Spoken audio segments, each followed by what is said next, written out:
मत कहिएगा कि हमें राजनेताओं ने बांट दिया। यह कहकर के भी आप अपने अंदर की उस कायरता को छुपाने की कोशिश करते हैं, अपने उस झूठ को छुपाने की कोशिश करते हैं। ऐसा लगता है कि राजनेताओं के कहने से ही हमारा जीवन चल रहा है। यह पलायनवादी मानसिकता है। इसलिए आपका हशर यह हो गया कि आप इस देश में 90 करोड़ हैं। पूरी दुनिया में ऐसा मुझे कोई देश बताइए जहां बहुमत हो और उस बहुमत वाले लोग सरकारों के सामने कम से कम 25-30 साल से तो मैं ये सुन ही रहा था, भिखारियों की तरह भीख मांगते हैं। ये हिंदू सनातनी समाज सरकारों से कह रहा है हमें समान नागरिक अधिकार चाहिए। इस सवाल में ही आपकी कमजोरी छुपी हुई है, क्योंकि आप ये मानते हैं कि 70 सालों में आप में इतनी कमजोरी आई कि कुछ लोगों को नागरिक अधिकार आपसे ज्यादा दे दिए गए हैं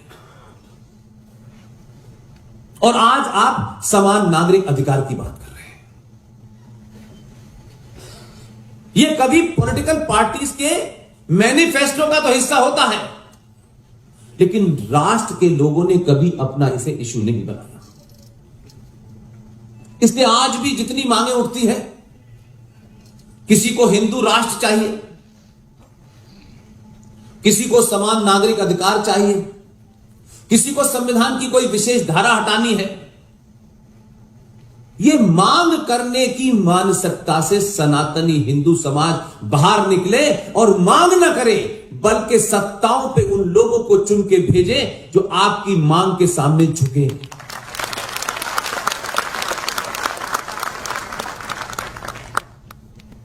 इसलिए मेरा जो फोकस है वो राजनेता नहीं है, वो कोई पार्टी विशेष नहीं है। मैं मानता हूं कि राष्ट्र की या सनातन की सामूहिक शक्ति जब भी 90 करोड़ सनातनी हिंदू अपनी सामूहिक शक्ति का प्रदर्शन करेंगे, चाहे सड़क पे करें, चाहे लोकसभा में करें, चाहे राज्यसभा में करें,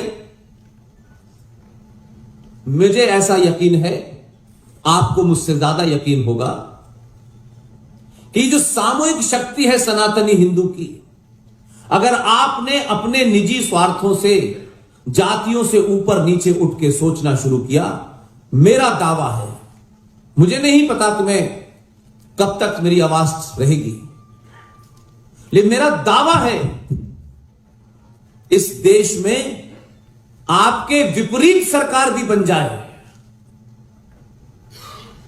तब भी वो सरकार आपके सामने नाक रगड़ेगी। इसलिए किसी खास दल के खास नेता को भेज करके आप उससे सब कुछ कराना चाहते हैं, इसको भी मैं कुछ हद तक कमजोरी मानता हूं।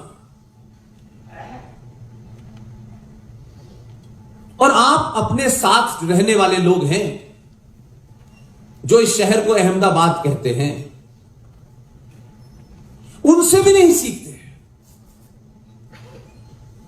यह कोई पीएचडी और रिसर्च का विषय नहीं है। आज से नहीं, 632 से जो शुरू हुआ था वो आज तक पूरी दुनिया में उसी ताकत के साथ चल रहा है। उन्होंने अपनी लाइन नहीं बदली, कभी अपोलोजिस्टिक नहीं हुए, कभी उन्होंने सवाल नहीं पूछा, कभी इस देश में रैली नहीं निकाली बेरोजगारी के खिलाफ, कभी प्याज के दाम और पेट्रोल के दाम पे उन्होंने वोट नहीं दिया। लेकिन हम ये चाहते हैं कि हम वोट तो देंगे अपने निजी स्वार्थों के लिए और उम्मीद करेंगे राष्ट्र निर्माण हो जाए। इसलिए आप उस सूरत को सोचिए कि अगर आप ताकत में भी नहीं हैं लेकिन आपसे न कोई आपकी गिनती से डरता है, न पार्लियामेंट में आपकी गिनती से डरता है, न सड़कों पर डरता है, और वो आपको ये समझता है कि ये कायर और डरपोक और लालची लोग सिवाय अपने स्वार्थों के लिए सड़कों को रोक सकते हैं, लेकिन राष्ट्र के लिए नहीं रोकते। यही वजह है,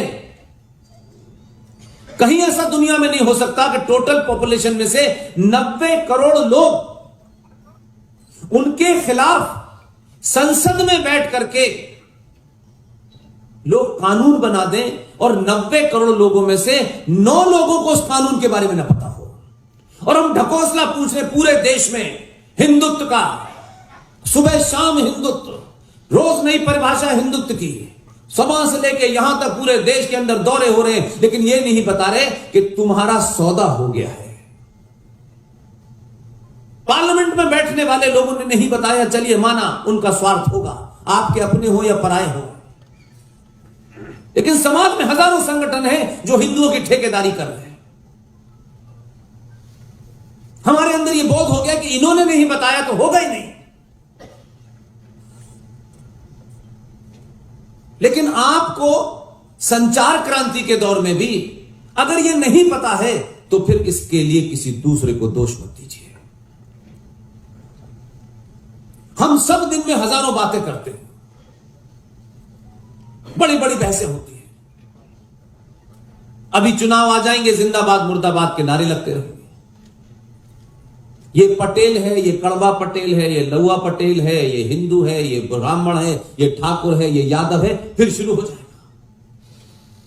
और बड़ी मुश्किल से हम रास्ता निकाल के जीत पाएंगे। लेकिन ये जीत किस लिए हो रही है? इस जीत से राष्ट्र निर्माण हुआ क्या नहीं हुआ, या सिर्फ कुछ कानून बदले, कुछ चीजों की कीमत नीचे आ गई, किसी में छूट मिल गई, इसके अलावा भी कभी समाज चिंतन करेगा या नहीं करेगा? इसलिए मैं आपके सामने कोई बहुत पुरानी बात कहने नहीं आया। हम तो ऐसे कमाल के लोग हैं कि इंडियन नेशनल कांग्रेस बताया जाता है कि इसी ने आजादी दिलाई है, अंग्रेजों से दिलाई है, और 1885 में यह पार्टी अंग्रेजों से आजादी के लिए बनी।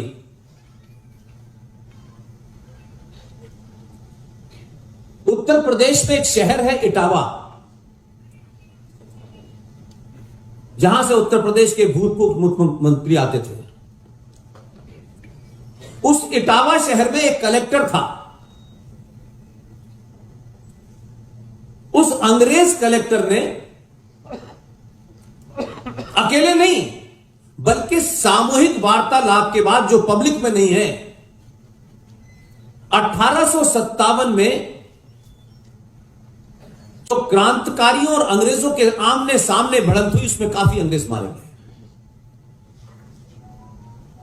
लेकिन वो अंग्रेज आज की नहीं सोचते थे। उन अंग्रेजों ने 1857 के बाद तय किया कि ये जो क्रांतिकारी और अंग्रेज आमने सामने आ गए हैं, इसके बीच में एक दीवार हमको खड़ी करनी है। और 1857 के बाद मनन हुआ, और 1885 में उस इटावा नाम की जगह के जो कलेक्टर था, उस कलेक्टर का नाम था A.O. ह्यूम। उसने 1885 में एक क्लब बनाया। उसकी मंशा यह थी कि भारत में बहुत सारे लोग जो लंबे समय से अंग्रेजी बोलते हैं, अंग्रेजों के साथ उनके संबंध हैं, लाइक माइंडेड लोग हैं, उनका एक क्लब बनाया ताकि अंग्रेजों और क्रांतिकारियों के बीच में जब भी कोई बात हो तो वो निगोशिएट करें। उस A.O. ह्यूम जिसने नींव डाली इंडियन नेशनल कांग्रेस की, उसे हमें बताया गया कि यह आजादी के लिए बनी थी। अंग्रेज इतने पागल थे कि उन्होंने कहा, चलो हमने तुम्हें गुलाम बनाया है, अब तुम्हें आजाद करने के लिए हम एक संगठन बनाते हैं। और 4-4, 5-5 अंग्रेज लगातार इंडियन नेशनल कांग्रेस के अध्यक्ष रहे, क्योंकि उन्हें अंग्रेजों से भारत को आजाद कराना था।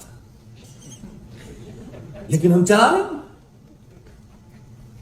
और वहां से शुरू होता है कि हम आज तक जब भी पढ़ाया जाता है यही बताते हैं।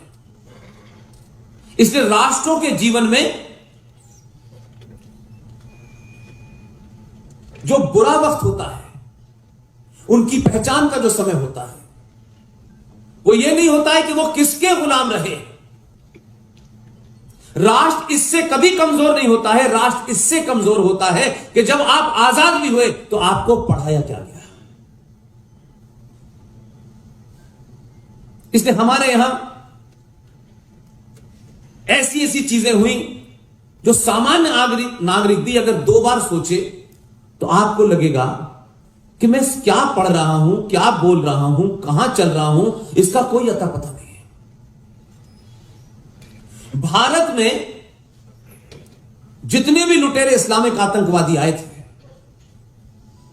उन्होंने जितने भी मंदिर तोड़े, उन मंदिरों में कहीं मजार बना दी, कहीं मस्जिद बना दी, और वो यहां से चले गए, मार दिए गए, कुछ हार गए। तो चलिए, कोई एक देश के दूसरे लोग आते हैं, वो राज करते हैं, राज करने के लिए चीजों को ऊपर नीचे करते हैं। लेकिन हमको और आपको इस सो कॉल्ड आजादी के बाद, जिसकी डेट भारत के किसी इतिहास की किताब में नहीं मिलती, कि 15 अगस्त 1947 को भारत आजाद हुआ था, लेकिन हम लोग धड़ल्ले से मना रहे हैं। तो मेरा मानना है कि जो हमको पढ़ाया गया वो तो ठीक है, लेकिन हमारे बुजुर्गों ने घरों में, स्कूल के बाहर कभी यह नहीं बताया कि जिन आक्रांताओं ने हमारे उस आस्था के केंद्र को लूटा और तोड़ा और उसको ऐसे ही छोड़ दिया, लेकिन हमारी शिक्षा व्यवस्था ने, हमारे नेताओं ने, हमारे मठ मंदिरों में कभी इसकी चर्चा नहीं हुई